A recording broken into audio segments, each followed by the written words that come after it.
If you asked me 5-7 years ago if large heat pumps, the ones that go into district heating systems, would be popping up everywhere in the Danish district heating landscape, like mushrooms everywhere, I would looked at you and thought you didn't understand much about our systems.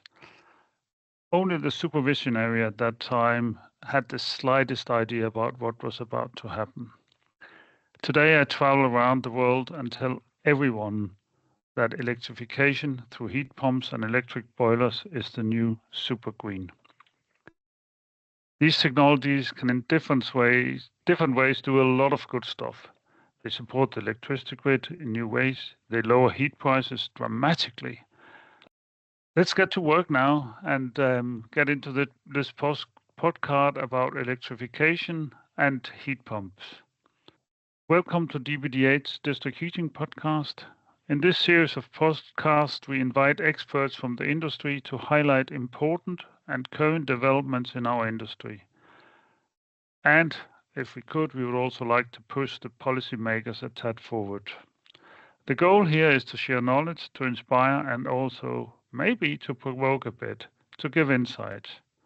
This is the DBD8 District Heating Podcast, and I'm Morten Hjort Dudal. To discuss this important topic about electrification, I have invited two super colleagues into my studio. One is a managing director of a small district heating company in Denmark. I guess you have around 750 homes, one-family houses or so, Tony. Welcome to Tony from Sønder Felding District Heating.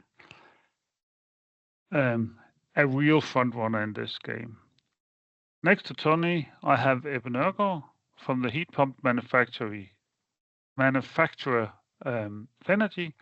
Welcome also to you, Ebbe. Two real experts.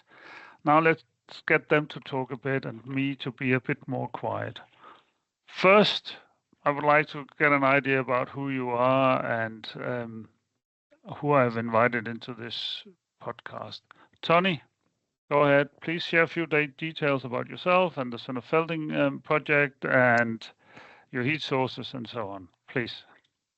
Thank you, Morten. Thank you for inviting me. My name is Tony Jensen, and I'm the manager of a small district heat company with approximately 750 consumers.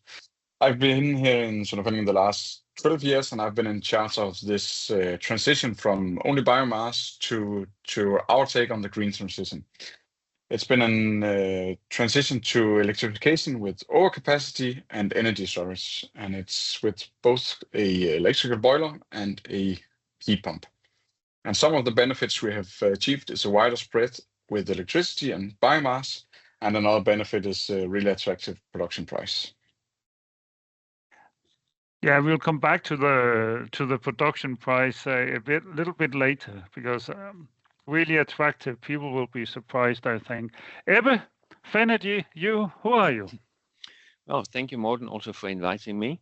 My name is Ebbe Nørgaard. I'm the sales director for the heat pump manufacturer Fenagy in Denmark. We have supplied a lot of heat pumps to the Danish district heating society here amongst the two heat pumps that are installed in Sønder Felding. So Sønder Felding has been a really nice collaboration for us because Tony has been a front runner when it comes to, let's say, explore the possibilities for heat pumps in this electrification. And I think that no one really thought that when they did their investment that they could have anticipated where we are today, so to speak. I'm a mechanical engineer, and I think it's not a big thing. I've been working with energy systems for my whole life, my engineering career, and the job that I have now is the most fantastic I've ever had because we're really shutting down some chimneys now. Good. It's great you enjoy your job. In the warm-up to this podcast, we had a lot of discussion about all the benefits to society that the electrification through heat pumps and electric boiler does.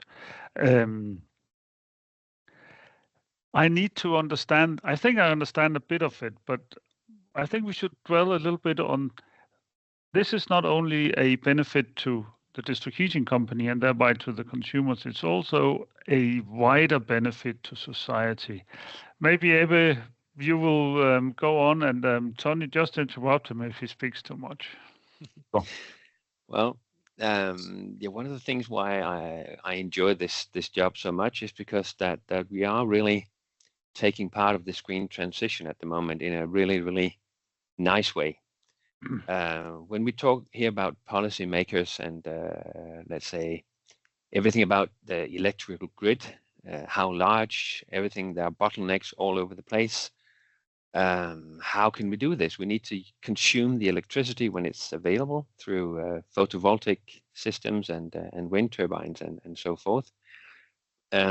What we are doing and what our let's say our partners in district heating systems are doing at the moment, they are doing exactly what everyone is dreaming about. They consume the electricity when it's cheap, but that's also at the same time when it's beneficial for the grid. And I know that you could say that it's actually when there's too much electricity. Could you say that? Yeah, but yes, exactly. But that corresponds to the pricing as well, more or less. Exactly. So so one thing is, let's say, I think most people today have an understanding of fluctuating electricity prices. At least if they have an electrical vehicle, they have an app, they can see day ahead prices and so on.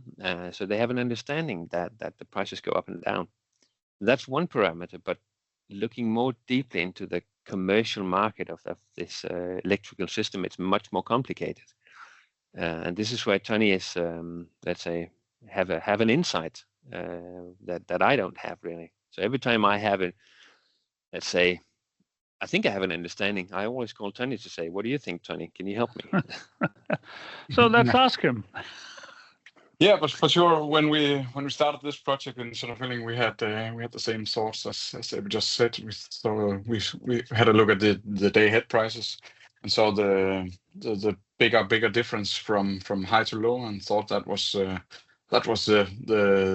way for us to make cheap heat production, because that's, after all, that is our main object here.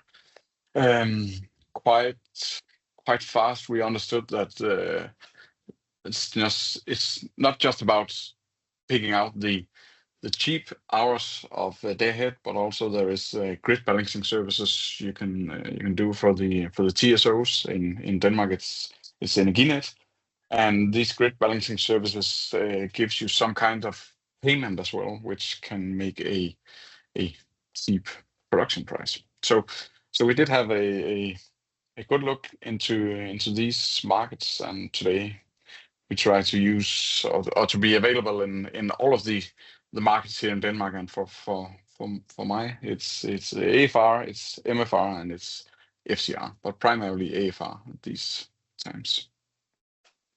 AFRR, Tony, just short. Yeah. What is it? AFRR is a 5 minutes ramp time in and 5 minutes ramp time out, and that's, for years ago, it seems like an impossible job for a heat pump.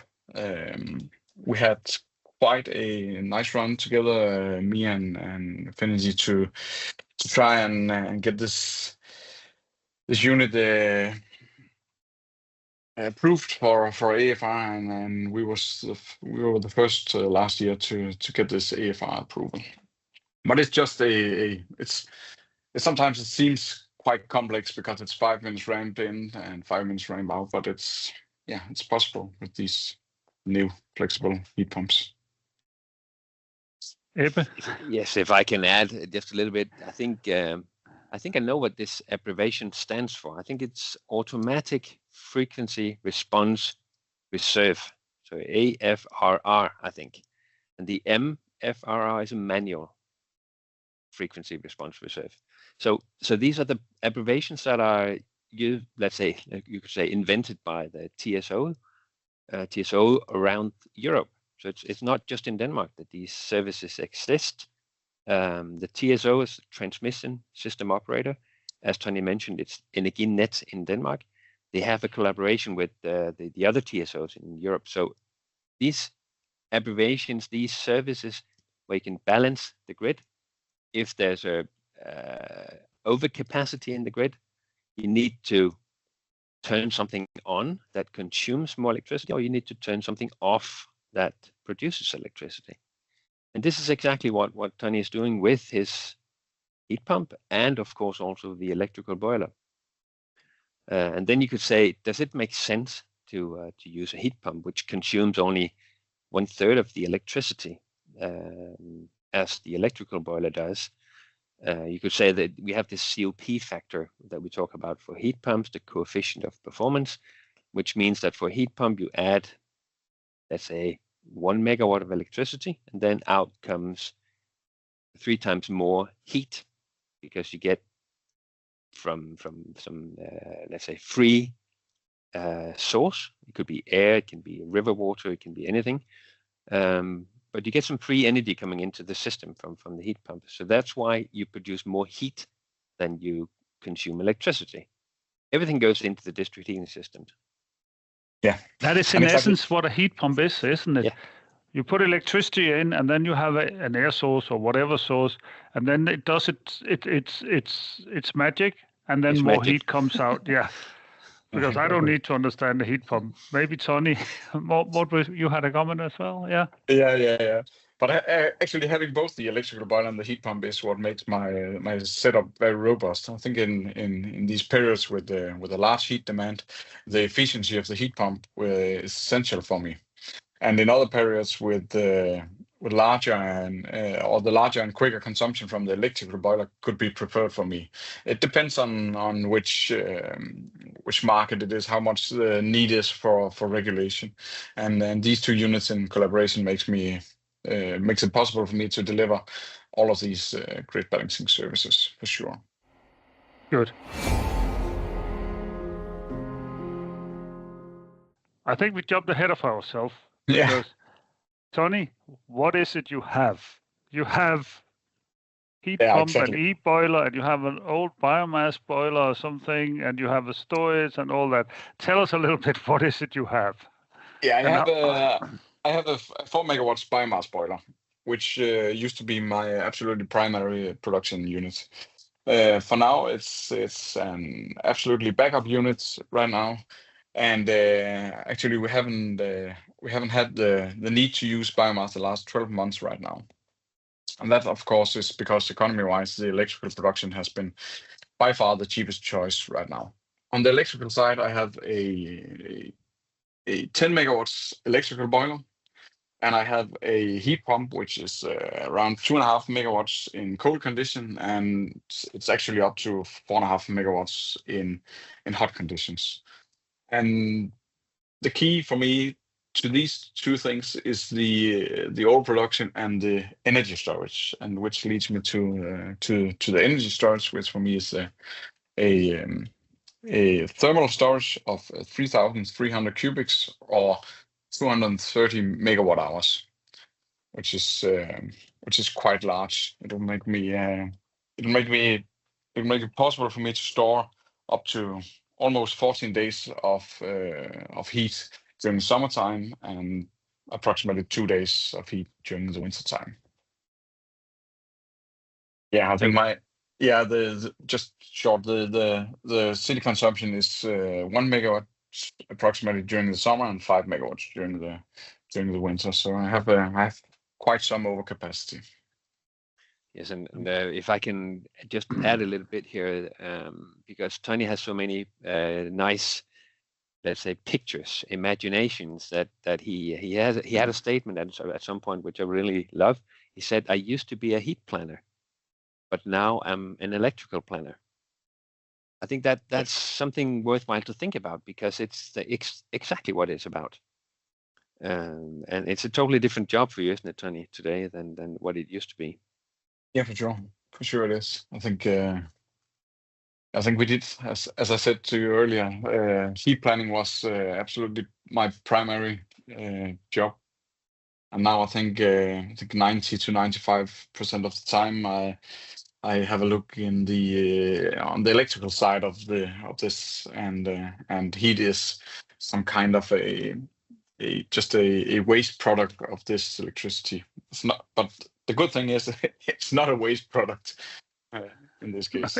It's actually your primary product, isn't it? Yeah, it is. It is. But my focus is sometimes more on the electrical side, because that's how I reduce the heat production price. So one thing is, which is very important, and it's difficult to understand just listening to a podcast, but you've had so many visitors, both Danish colleagues but also people from mainly Europe through your site, and what everyone is so stunned about. One thing is your temperatures. They take pictures of your return temperature and your supply temperature. They say, how is that possible? For us in Denmark, this is normal. But it's very unique, and we are really, really good at having low temperatures in Denmark. Another thing which they are so stunned about is your tank, the size of your accumulation storage. They say, wow, that's crazy. I said, how can you do that? Why? And for me, I only sell the heat pumps, but I normally say that you shouldn't, as I would love to sell accumulation storages as well, because these two units come together. If you only have something that consumes electricity and produces heat, then you have no flexibility. And if you want to explore and exploit and help the society, have this good story, you need to be able to turn it on and off, these machines. This is where it benefits the society. This is where the business case is hidden. And that, I think, Denmark is, to my knowledge, and I've seen quite a lot now looking at our colleagues in Europe and also further away, that this is where Denmark is very unique. We have a very mature district heating system. We have quite a good electrical system, and we have a lot of digitalization.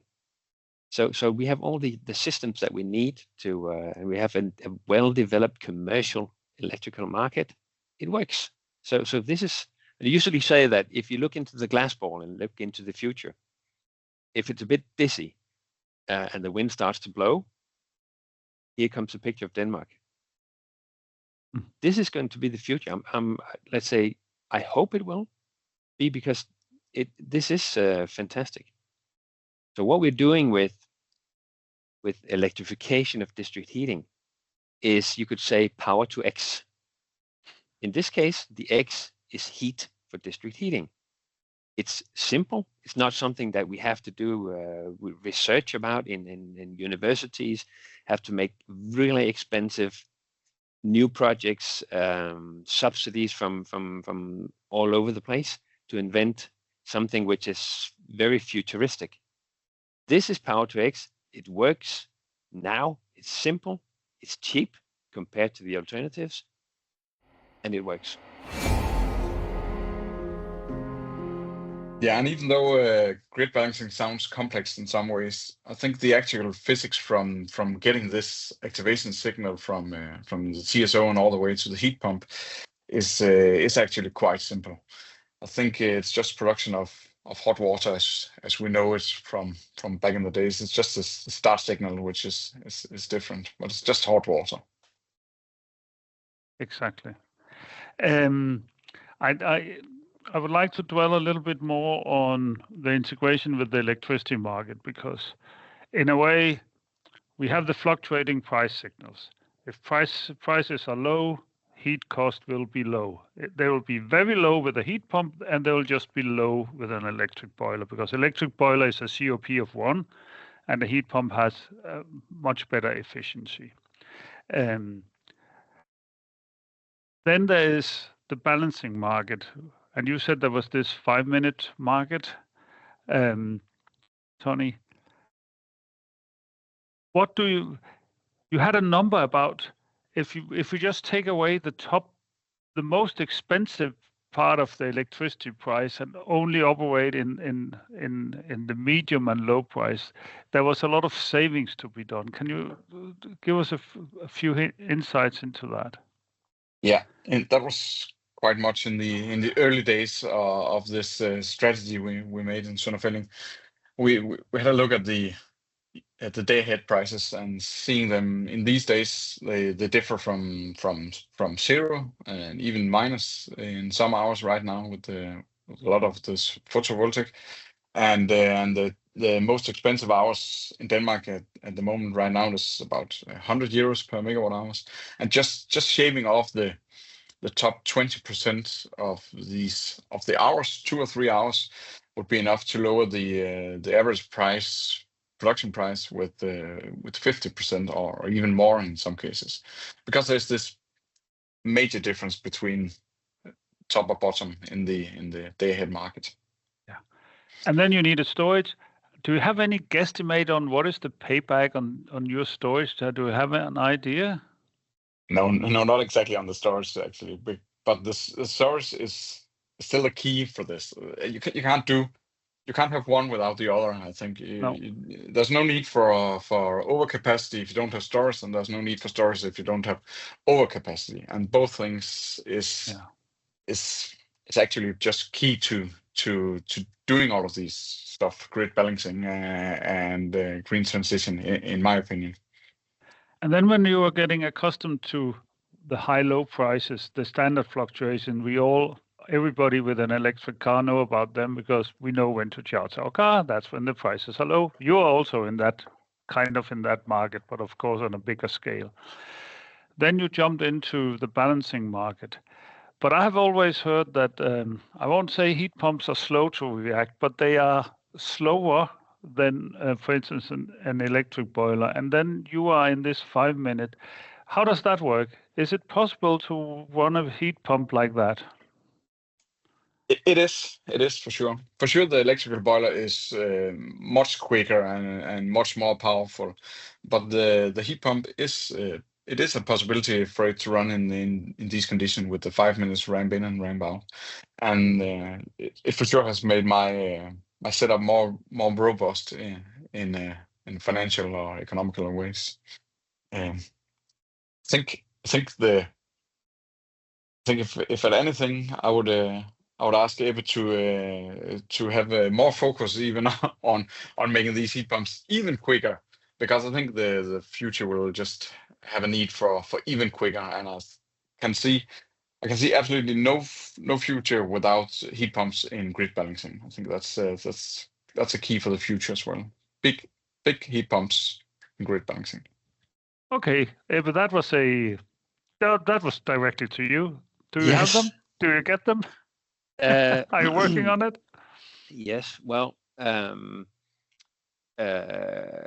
don't know where to start, because yes. Well, when Fenagy was founded 5 years ago, we didn't know about this, let's say, this market opportunity at all.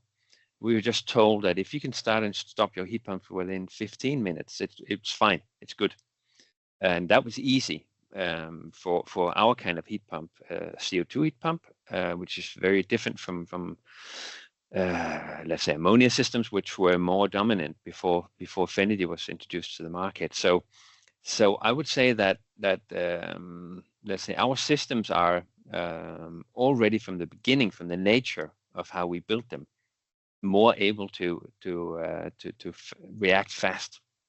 So once we got the insight to the market, one thing that we started out with was to remove our frequency converters, because there's no need for using part load in district heating. When Tony has this big accumulation storage, it's just on or off. No part load needed. I think that's pretty obvious for everyone to understand here.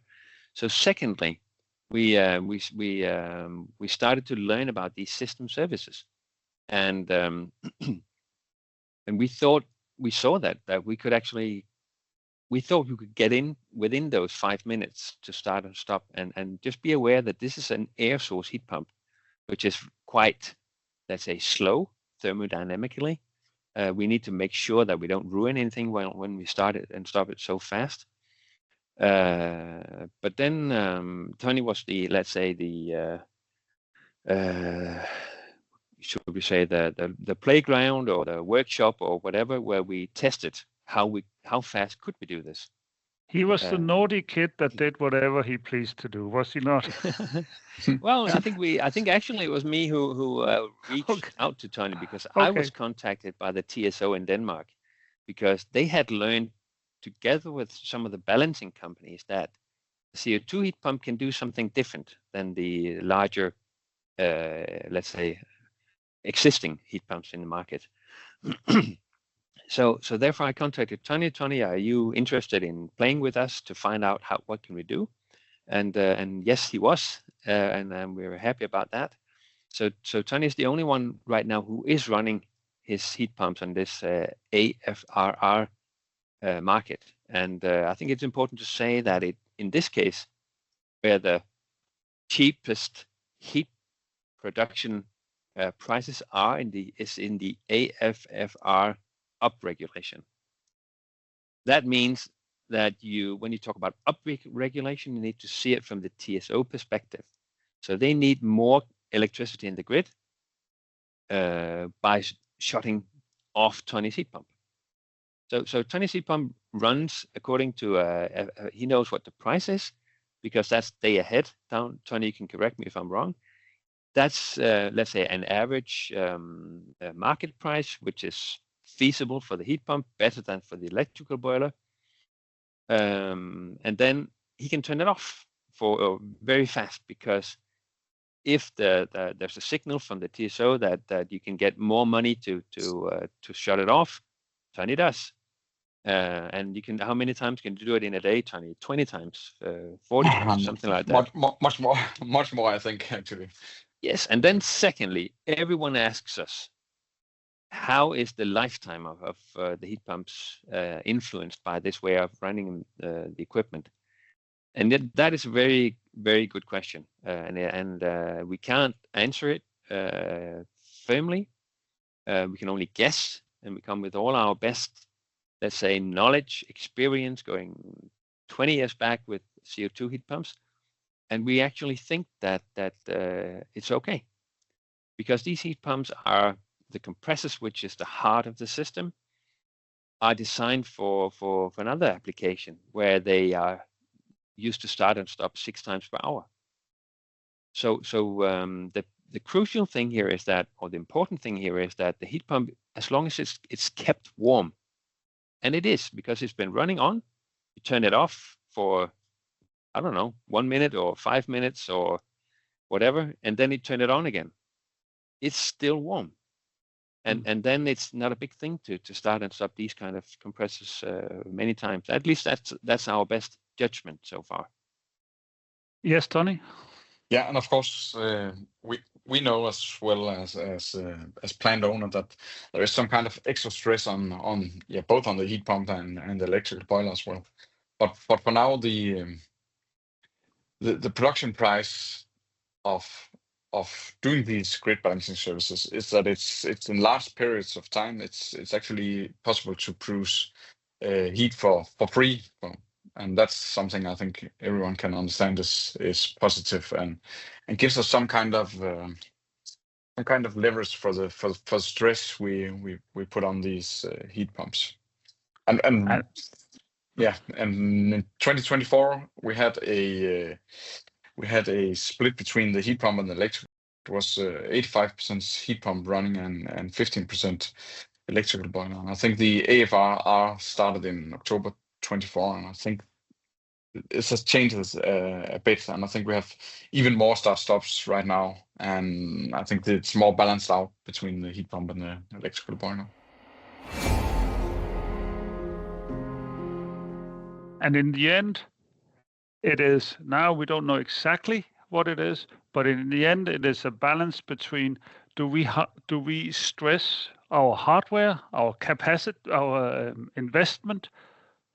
Yes, we do. Maybe we do. We don't know exactly how much it is. Ebbe, you say it's not a lot. Compared to, we move the heat price from whatever it was before to something that is much lower. And I know, Tony, you won't really tell us, but you said, sometimes here you said that you could have income. So let's just say that the heat price, the cost per kilowatt hour consumed by your consumers is very low. Production price is very low at the moment. That's for sure. Very, That's for very, sure. very low. Yeah, exactly. I'm now convinced we can do these things, and is part of this the purpose of this podcast. I hope there's a lot of European listeners or from all over the world, and we're running out of time. I will just say that it is important. We have discussed the benefit to society. We have discussed the benefit to the district heating company and thereby to the consumers a lot. It is essential that policymakers around the world and the TSOs and so on see this opportunity and let district heating companies across Europe do the same. It is beneficial for everybody, and it is not only for the district heating company, it is for society. I know I cut this short, but I think that is an essential message also to send. Make this possible out there. That also covers my highlights of this podcast. It can be done. Tony even went so far to say it's simple. It is at least technology that we know, a heat pump, a district heating system, a storage, an electric boiler. None of that is super complex, and put together they are not even complex. And then you get a price signal from the TSO and you react to that. In that way, it's simple. It requires some skills, of course it does. That is my primary takeaway. This is durable, and it is just, I'm making quotes, air quotes now, it is just putting together a system that have some overcapacity so you can benefit from having a storage. Storage is, when it comes to it, that is essentially the key.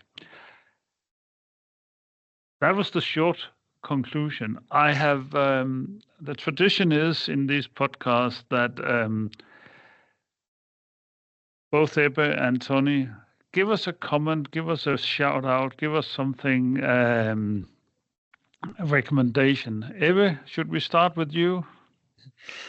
Yeah, well, the only thing that I have in mind now is that I don't know if I answered Tony's question right before about looking into the future, about being even faster in reacting with our machines. I can promise you, Tony, we are working on it on a daily basis because this is a unique selling point for us, and we think it's going to be more and more important in the future. So for me, that was an invite to the next podcast when you have done that. I look forward to that. Yeah, okay, good. Yeah. Tony, recommendations? Yeah, I have something. First of all, I'll just say I think it's perfect because I can't see a future without these flexible heat pumps. And my recommendation to all is to just be brave in this thing. Invest in overcapacity and energy storage, and that's because that's the only way you will have flexibility. Buy something that's big, flexible, robust, and agile, because that's what I think is necessary for the green transition in this energy sector. And of course, remember the coupling between balancing needs and this easy to grab energy buffer we have in district heating is a perfect match. That was my recommendation. Ebbe? Yeah, just a small comment. This is one of the things that's really on top of my mind always, is that when you sit there and you evaluate your business case, you should really think it differently. You should really think it differently. Don't just look at average prices of electricity, COP factor, and then it's easy. But that's not reality. You should really think about what Tony has done here, and not just Tony, but other places in Denmark. Flexibility, energy storages, and then you start to look at your cost. That was it.